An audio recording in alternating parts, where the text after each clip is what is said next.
conversando no Chico Xavier, Saulo Santos, agora sobre ciência e espiritismo.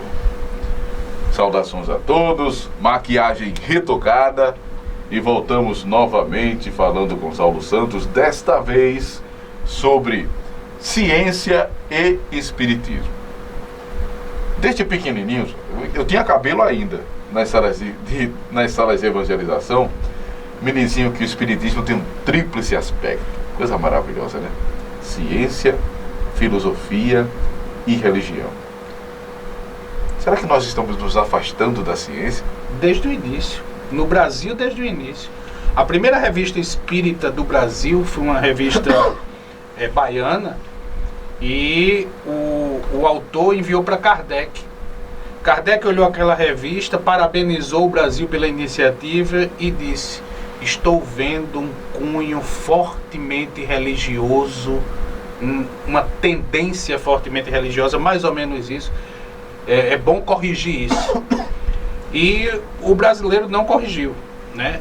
Nós temos uma força muito grande na religiosidade espírita e um abandono praticamente da ciência espírita. Então, isso faz com que o tripé ele fique mais voltado para um lado. E aí a gente... E aí deixa de ser perfeito, porque o triângulo é a forma perfeita, né? É a forma perfeita. E aí a gente tem uma tendência equivocada. E aí o que é que acontece? Se eu não tenho a ciência acoplada nesse processo, eu vou ficar ultrapassado. O que é que aconteceu com as outras religiões que não tinham a ciência acoplada? Elas começaram a ter problemas com a ciência. Quando Galileu Galilei diz que a Terra é redonda e a Igreja Católica nega, ele tem um problema. Ou você, porque a Igreja dizia que o céu ficava em cima e o inferno embaixo. E Galileu disse, a Terra gira. E quando ela girar, quem estiver no céu vai dar uma passadinha no inferno. E quem estiver no inferno vai dar uma passadinha no céu. Então, uma briga com a Igreja. E aí o que é que acontece? Se você tem um sentimento religioso, dogmático, você vai rejeitar a ciência. O que aconteceu com a Igreja durante 500 anos, até que o Papa João Paulo II absolveu Galileu, 500 anos depois. O Espiritismo, ele foi criado como ciência com consequências morais, exatamente para ele não ficar ultrapassado. Kardec colocou, o Espiritismo tem que andar lado a lado com a ciência.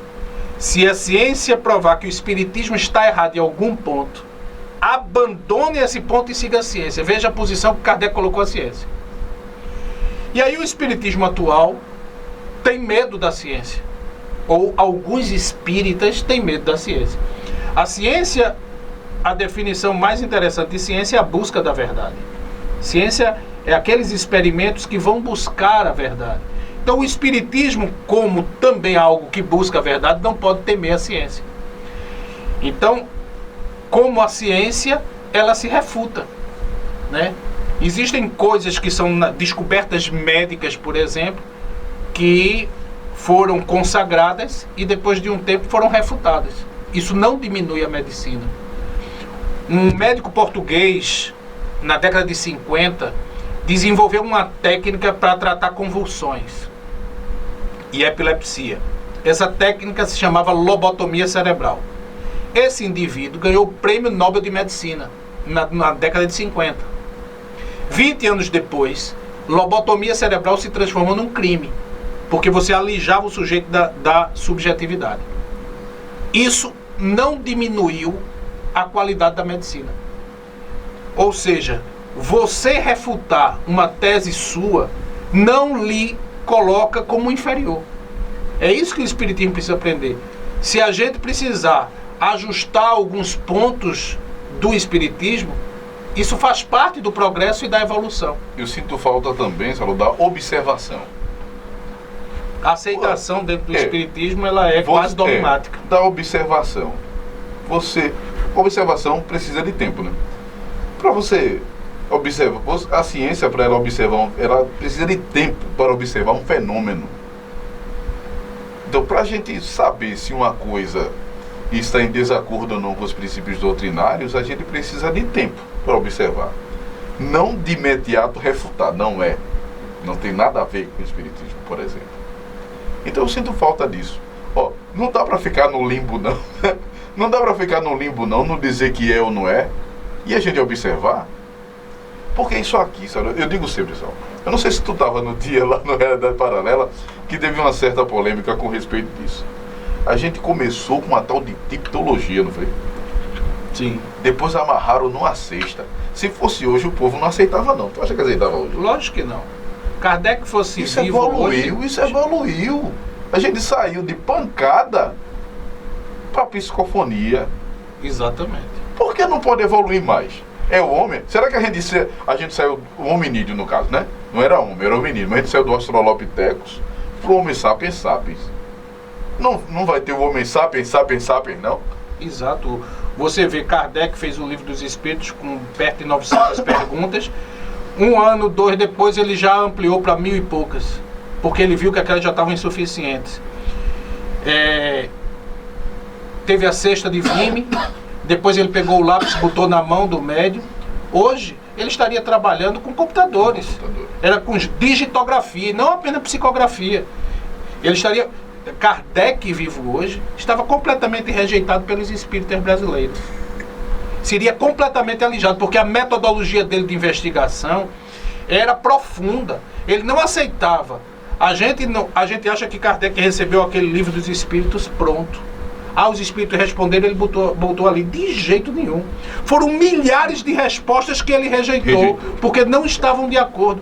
Ele fazia uma pergunta a um médium, uma pergunta a outro, uma pergunta a outro. 3, 4, 5, 6 médios em lugares diferentes que não se comunicavam. Ele só publicou aquelas respostas que eram incomuns, que estavam de acordo com aquela lógica. Então hoje a gente aceita nos centros espíritas qualquer informação que venha daquele indivíduo que é um espírito, a partir de um médium. A gente não questiona doutrinariamente, não debate. Um debate saudável, eu posso questionar. Por que isso, meu irmão? Por que você está fazendo isso? Então a ciência não é a negação de tudo, mas é a investigação. Questionar até aqui. Ô irmão, tu morresse mesmo. Imagina, o cúmulo do questionamento. O espírito tá lá, ô irmão, tu morresse mesmo. Por vivo aí no pé do atestado de nascimento, o teu atestado de óbito eu encontro onde? A ciência espírita... Kardec, ele procura, assim, para você ver o céu e o inferno, eu acho extraordinário o céu e o inferno, porque ele faz esses questionamentos. Exatamente. Ele procura saber, até vai investigar a família. Sim, você desencarnou aonde? Quando?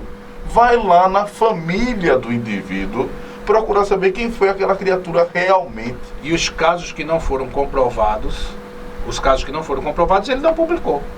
Muitos ele rejeitou porque não tinha comprovação. O espírito falava uma coisa, outra.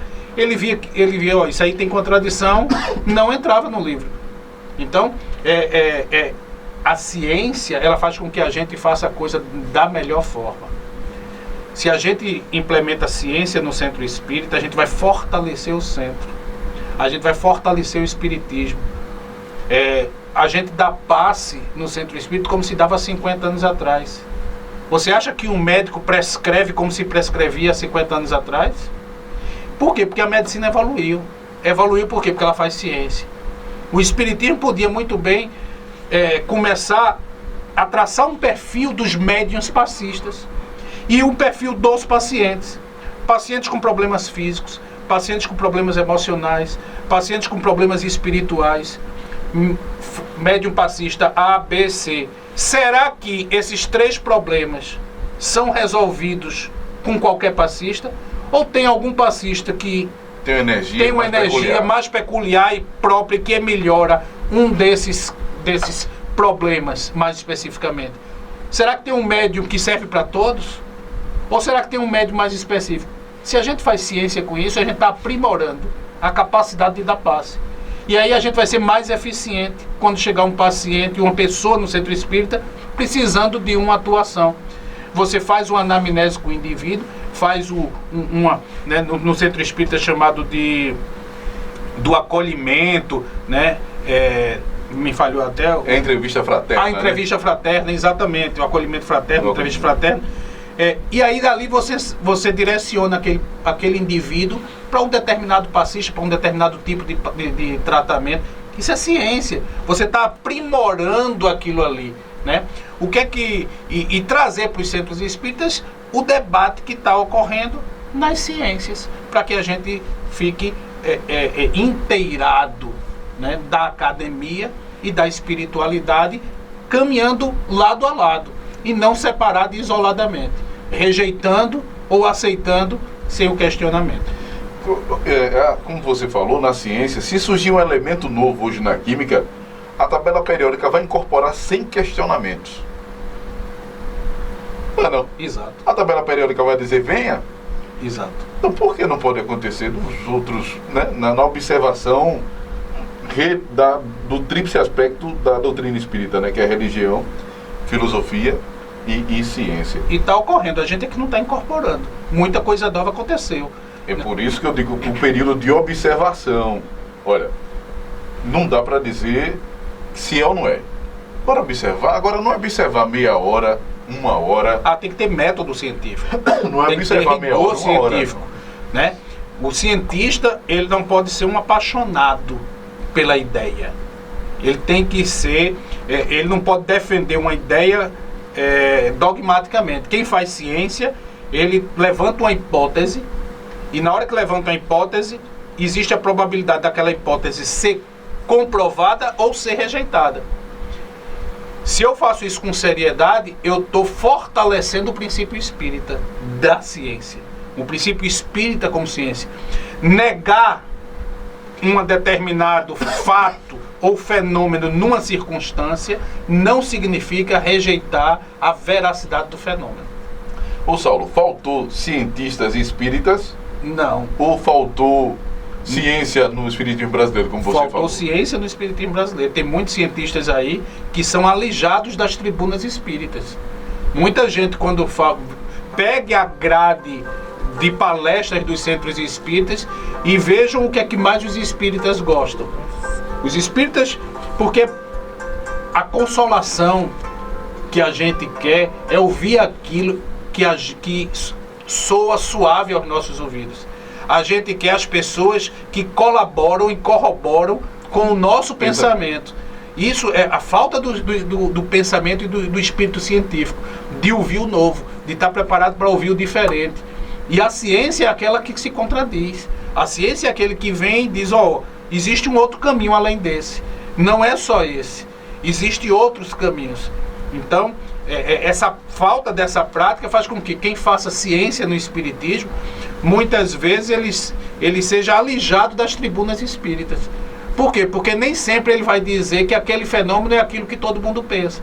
Isso não é negar o fenômeno, mas saber que tem fenômeno e existem também outras coisas que interferem de outros campos, né? É ir separando lentamente esse feijão da palha e o arroz da palha. Então, para o momento, teríamos que ter uma tribuna própria, por exemplo, porque não há espaço nas tribunas que existem por aí para o pensamento científico. Eu não sei se tribuna própria, mas eu sei que nós espíritas que fazemos ciência, que gostamos da ciência, precisamos continuar falando da ciência, né? Continuar falando, porque isso também vai ser um período, a gente precisa superar isso, né? Nós, os espíritas que trabalham na academia, que fazem ciência, precisam fortalecer esse discurso e não ter medo de falar da ciência espírita e das ciências com o espiritismo nessa relação. E apaixonar os jovens. É preciso apaixonar os jovens. Não tenha dúvida, se a gente não entrar nesse campo, os jovens vão fugir, se perder, né? Vai se perder. Vai para outra área. Vai ficar sem legado. Vai para outro caminho, vão para outras áreas. É isso aí, meu querido Saulo Santos. Falamos um pouco sobre ciência e espiritismo. Infelizmente, está lá na evangelização, né? Nas evangelizações se ensinam que a doutrina tem esse triplo aspecto, mas realmente no decorrer da jornada nós vamos ficando com a filosofia e com a religião e deixamos de observar a ciência. Me fale só um pouquinho como anda aquele fenômeno transcomunicação que se falou tanto há algum tempo e hoje ninguém fala mais. A transcomunicação continua, né, forte, principalmente na Europa, né? Vários países continuam com os seus congressos, com seus estudos, com as suas pesquisas, aprofundando. Os meios de comunicação estão sendo aperfeiçoados, né? A televisão, o computador e o rádio continuam firmemente com muitas comunicações diárias em vários países da Europa, né? O Brasil, em um ou outro, ainda continua, mas por quê? Porque falta ainda cientistas no meio espírita para levar isso à frente. São muito poucos, ainda existem, mas muito poucos aqui no Brasil. O Brasil, ele gosta mais do fenômeno religioso, né? A ciência a gente ainda não tem. A nossa academia ainda é muito desvalorizada, né? Quem faz ciência no Brasil ainda é muito desvalorizada.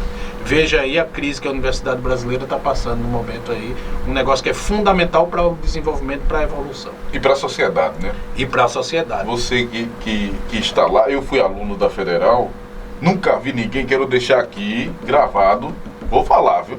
Nunca vi ninguém correr nu na Federal. Nunca vi. Eu não podia deixar essa oportunidade, sabe? Não tenha dúvida. De dar meu depoimento. Não como tenha aluno dúvida. que fui do Cefis, Não tenha dúvida. eu não poderia deixar de dizer isso. Nunca vi ninguém. Inclusive, eu tenho 2 anos de escola técnica, que é ali pertinho, né? Da velha, que hoje é IFPE. Sim. E os 4 anos da licenciatura em História lá na Federal. 6 anos convivendo ali naquele ambiente. Não tenha dúvida. Nunca vi ninguém correr nu. Eu dou aula há 10 anos na Universidade Federal, na odontologia, e faz 4 anos que eu estou na comissão de ética, que é no Cefis. Eu sou presidente da comissão de ética há 2 anos e estou no Cefis toda semana. Também nunca vi ninguém nu, né? E uma boa parte das pessoas acreditam que essas coisas acontecem dentro da universidade.